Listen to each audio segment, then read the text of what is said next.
Yo yo yo, c'est Balou et c'est parti pour une nouvelle vidéo. Là on est en train de préparer la rentrée, ça arrive la semaine prochaine, il y aura du neuf. Mais Balou ne dit rien parce qu'après on va dire que tu annonces des choses que tu ne fais pas, donc je ne dis rien. Vous avez tous vu le freestyle de Louis sur Caris, très très costaud. Il ne joue pas. Donc voilà. Là on va parler de Megan Thee Stallion. Restez connectés parce que ça part un peu en couille. C'est parti. Turn up.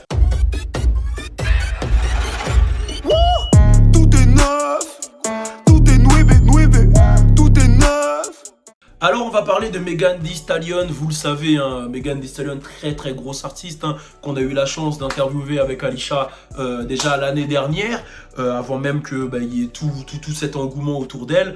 C'était la période du Hot Girl Summer.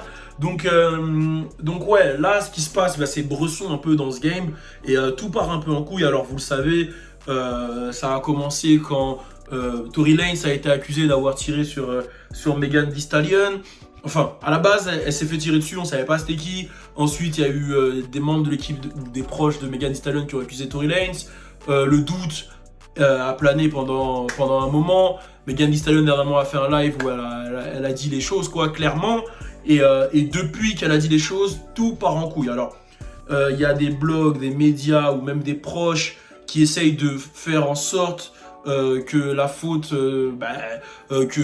qu'elle endosse le problème, c'est-à-dire qu'il y a des gens qui expliquent comme quoi en fait Megan, la meilleure pote de Megan Thee Stallion a flirté avec Tory, et Megan Thee Stallion elle a taclé Tory, donc c'est pour ça qu'il y a eu une embrouille dans la voiture et qu'en fait ça serait même pas Tory qui aurait tiré mais sa meilleure pote. Voilà, il y a des remixes comme ça, des rumeurs qui circulent, il y a pas mal de choses, mais ce qu'on va faire là, c'est qu'on va quand même rester fixé sur ce que Megan Thee Stallion dit. Je pense que si vraiment Tory n'avait pas tiré, il y a longtemps que l'homme se serait exprimé. Pour l'instant, il est dans un silence complet. Il y a pas mal de gens du game qui se sont exprimés et c'est là où tout part en couille. C'est-à-dire, on va prendre le cas Waka Flocka. Alors, pour ceux qui connaissent pas Waka Flocka, si je vous dis Hard in the Paint, si je vous dis Gloves and Party, je sais pas, Waka Flocka, c'est Hello Hate Mafia, Lex Luger, etc. C'est trop de choses de Waka Flocka, c'est les années 2010-2011. C'était le petit protégé de Gucci Mane, l'un des mecs qui a beaucoup influencé cette nouvelle génération, lui aussi. Et Waka Flocka, voilà, il s'est retrouvé dans une sauce apparemment sans le vouloir. Alors je vous explique.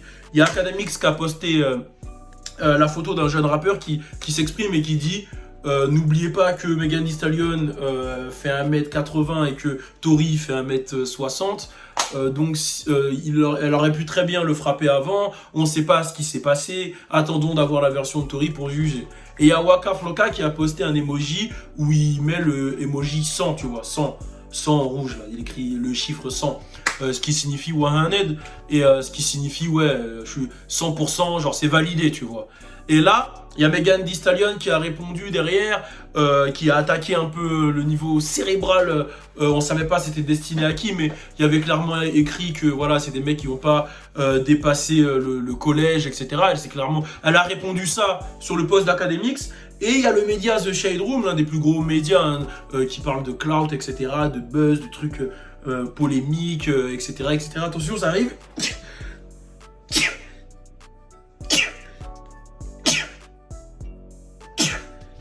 Désolé. Et des fois, j'enchaîne 21 éternuements comme ça. C'est mon record 21. 21. On revient à nos brebis, nos moutons. Enfin, non, pas de problème avec... Je veux pas de problème avec tous les trucs animaliers. D'ailleurs, je cherche un chat, un petit animal. S'il y a des gens qui ont des animaux, je veux un animal domestique. Là, c'est bon, je suis prêt à avoir un animal domestique. Ça n'a aucun rapport. Bon, bref, on revient au sujet. Il y a The Shade Room qui a partagé justement le commentaire de Waka Flocka, qui a partagé le commentaire de Megan Thee Stallion. Et là, ça a créé tout un truc, c'est-à-dire que tout le monde a commencé à insulter Waka Flocka. Est-ce que Waka Flocka a expliqué, je vais vous mettre la photo à côté, il a clairement expliqué qu'en fait, lui, son emoji, son 100, son 100 qu'il a mis, c'était clairement destiné au t-shirt que le jeune rappeur portait, c'est-à-dire la marque sur laquelle Waka Flocka bosse, c'est-à-dire qu'il possède, il possède clairement la marque en fait. Et en fait, il n'a pas lu en fait la caption, c'est-à-dire il a vu le t-shirt avec la marque, il a commenté et fin. Donc derrière, il y a Tammy qui est la copine de Waka Flocka qui a répondu, qui a mis un paragraphe, qui a défendu Waka, et quand elle a vu la réponse de Megan Thee Stallion, elle a pas validé. Elle a dit Waka Flocka, elle a toujours été là, quand t'as eu des décès, il t'a toujours soutenu, etc. Je comprends pas que tu lui tires dessus, etc. Et là, il y a encore Shade Room qui a repartagé ça, et là, ça a créé tout un débat. Ah non, mais pourquoi elle prend la défense de Waka? On sait que Waka il ment, on sait que Waka il voulait attaquer Megan, on sait que si, ça. Et derrière, il y a Megan qui a répondu et qui a clairement dit mais moi, quand j'ai posté ça, c'était destiné aux rappeurs, pas à Waka. Donc voilà, ça a créé tout on dirait une mauvaise communication. Mais c'est vrai que des fois, il y a des médias qui sortent les paroles de leur contexte, ça crée des embrouilles, etc. Donc faites attention à ce que vous lisez dans les médias, c'est pas toujours ce qui se passe, mais c'est bien que Shade Room quand même a essayé de clarifier. Alors ensuite, il y a Chris Brown aussi qui s'est un peu énervé, qui a clairement dit, c'est ses mots, de lui sucer la bite ou de s'asseoir sur sa bite. Voilà, c'est ce qu'il a incité les gens qui parlent de lui dans ce conflit à faire. Parce qu'en gros, il dit, wesh, le frérot, il a rien à voir avec l'histoire. Ok, il a eu des problèmes à l'époque avec Rihanna, mais il en a marre que son nom sorte dans ce genre d'embrouille. Et aujourd'hui, il a fait un post où il a repartagé Loyal, qui a fait 1 milliard de vues, et il explique, il dit, voilà, faut savoir qu'à cette période-là, c'était ma période la plus sombre, j'étais en prison. Et voilà, il explique que les conditions dans lesquelles il a fait Loyal, c'était pas les meilleures conditions. Tout le monde le blacklistait, il a quand même réussi à avoir un hit grâce au travail, etc. Et il s'en veut. Il s'est déjà excusé, il a dit carrément un truc sur Netflix concernant Rihanna. Donc je pense que lui, ça lui fait chier que ça revienne toujours, qu'on utilise toujours ça. Voilà, après, c'est la première comparaison. En fait, je comprends que les gens fassent la comparaison parce que c'est instinctif. Quand tu vois ça, ça te fait penser à Chris Brown et Rihanna. Parce que voilà, c'est le truc qui a été le plus mis en avant, tu vois, dans ce genre de situation-là. Je comprends que les gens fassent automatiquement la comparaison et je comprends que lui, il en est marre parce qu'il en a souffert, etc. Donc voilà, c'est ouf. Il y a Metro Boomin qui a dit que tous les mecs qui lèvent la main sur une meuf, peu importe la manière, que c'est des fils de pute, quoi, qu'il fallait les niquer. Il y a Lil Boozy en interview avec Shade Room, et il a dit il s'exprime pas parce qu'il sait que les gens ils vont transformer ses mots.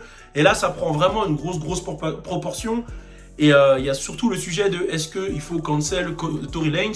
Et j'ai l'impression que la plupart disent qu'il faut le cancel. Et bon, Academics, il a dit que lui, il attend quand même d'avoir des explications parce que selon lui, ça paraît improbable que Tory, d'un coup, il se mette à tirer sur Megan Thee Stallion comme ça, quoi. Pas à ce moment de sa carrière, pas à ce niveau de carrière. Donc c'est vrai que c'est une situation assez compliquée, c'est vraiment que des problèmes.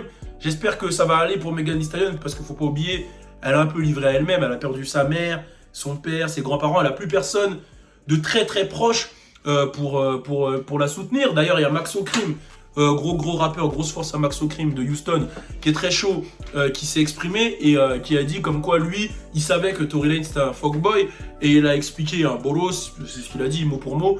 Il a expliqué qu'il est parti à Weejamin. Weejamin, c'est un restaurant jamaïcain que je saigne quand je vais à Los Angeles. Et que Tory, il était là, il faisait la queue derrière lui. Et déjà, il dit qu'il avait des attitudes un peu où il se prenait pour un boss. Mais ça, il n'a pas calculé. Et les deux, ils avaient la même voiture, tu vois. En général, quand tu as des chauffeurs, ils ont tous des gros 4x4 noirs, ou tu vois. Et du coup, une fois qu'il a commandé, Tory, il s'est trompé. Il allait voir le chauffeur de Maxo Cream au lieu d'aller au sien. Et l'équipe de Maxo Cream ont sorti des guns. Et là, il s'est excusé, il a dit « Oh, désolé, oh, non. » Et ce que Maxo Cream, il expliquait, c'est que là, à ce moment-là, il se retrouvait devant des guns, il a paniqué, il a eu peur, il s'est excusé 1000 fois.